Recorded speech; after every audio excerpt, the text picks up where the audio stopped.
দিনভর চলল তাণ্ডব।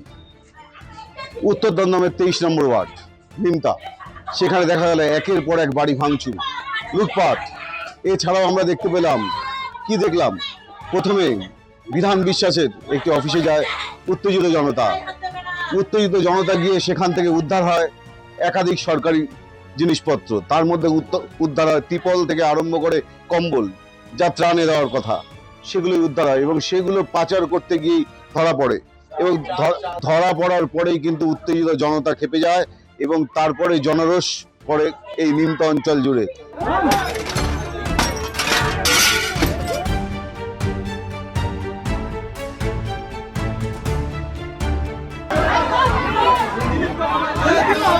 আমরা এই মুহূর্তে যেখানে দাঁড়িয়ে আছি 23 নম্বর ওয়ার্ড, সেই 23 নম্বর ওয়ার্ডের কাউন্সিলর শঙ্কর দাস, তার বাড়িতে ঢুকে চলে তাণ্ডব এবং তাকে বেধড়ক মারধর করা হয়। ইতিমধ্যেই তাকে তার বাড়ির সামনে বিশাল পুলিশ বাহিনী।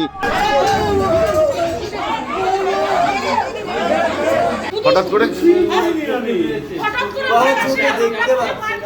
কতজন মিলে এসেছিল?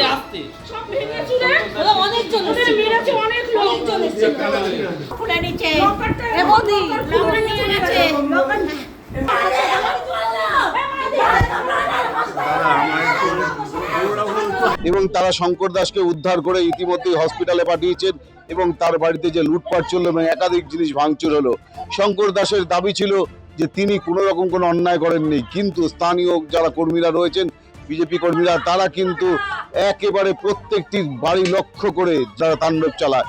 কিছুক্ষণ আগে আমরা যে ছবি দেখেছিলাম, একজনকে সাদা থানও পরিয়ে দেওয়া হয় এবং সেখানে বাচ্চাও বাদ যায়নি।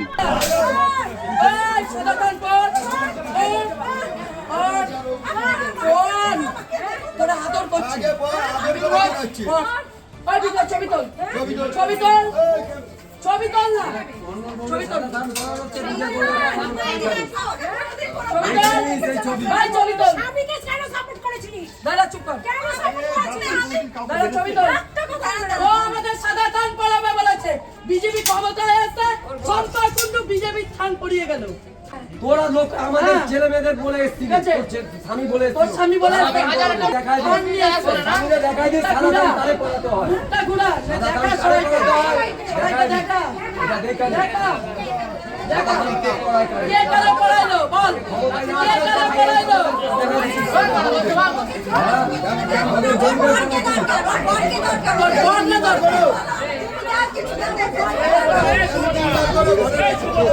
আজকে সকাল থেকে এখানে 3 গাড়ি পৌরসভার গাড়ি করে 3 গাড়ি মাল অলরেডি গোলবাগান স্টেডিয়ামে 2 গাড়ি, গোলবাগান স্টেডিয়ামে 2 গাড়ি এবং পৌরসভায় 1 গাড়ি। এখান থেকে কিছু মাল পাচার হয়েছে। আমরা তো ভিতরে দেখিনি কি ছিল। এখানকার কিছু লোক আমাদেরকে খবর দেয় যে সকাল থেকে গাড়ি এখান থেকে কি বার হচ্ছে। আমরা খবর পেয়ে ছুটে আসি, এসে ড্রাইভারকে আটকাই। ড্রাইভারকে আটকে আমরা দেখি যে ও বলছে এখানে কম্বল আছে, আমাদের নিয়ে যাওয়ার পারমিশন দিয়েছে। পারমিশন কে দিয়েছে? একটা ফিশারি রুম, যে ফিশারি রুমটাকে অফিস ঘর বলে মানা হয়, সেইখানে পৌরসভার জিনিস কি করছে? আমরা যখন বস্তা খুলে দেখলাম দুনিয়ার ত্রাণের কম্বল ভর্তি, তার মধ্যে যদি ত্রাণের কম্বল এইখানে পড়ে থাকে তাহলে এগুলো কি কাজে আনা হয়েছিল? এগুলো যখন মানুষ পরিষেবা পায়নি তাহলে এগুলো এখানে কি করছে? তাই নিয়ে আমরা প্রশাসনকে জানাই, প্রশাসন আসেন এবং প্রশাসনের ব্যবস্থায় আমরা রুম খুলে যা পেয়েছি তা মুখে ভাষায় বলার মতন না। এখানে অফিসিয়াল রুমে মানে সুসজ্জিত বিছানা, যেটা মানে কি বলবো, শ্যাম্পেনের বোতল যেই রুমে, এবং কি মুখে আনতেও লজ্জা করে যে কন্ডমের প্যাকেট সেই বিছানার তলায়। তো এখানে এই যখন এখানে আশেপাশের লোকের বক্তব্য, কিছু মহিলা আমাদের জানালেন যে এখানে মহিলা নিয়ে এসে বাজে কাজ করা হতো, তার প্রমাণ আমরা চাক্ষুষ পেলাম। জানি না কিসের জন্য গ্রেফতার করেছে, আমাকে কিসের জন্য গ্রেফতার করেছে আমি জানি না স্যার।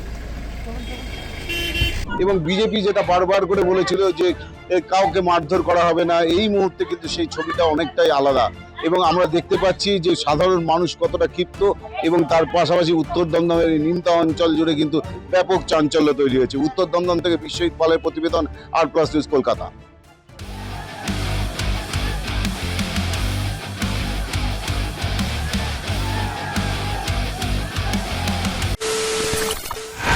খবরের নামে প্রতিদিন সন্ধে আপনার ড্রয়িং রুমে কি শুধুই চিৎকার চেঁচামেচি খেয়ে আসে?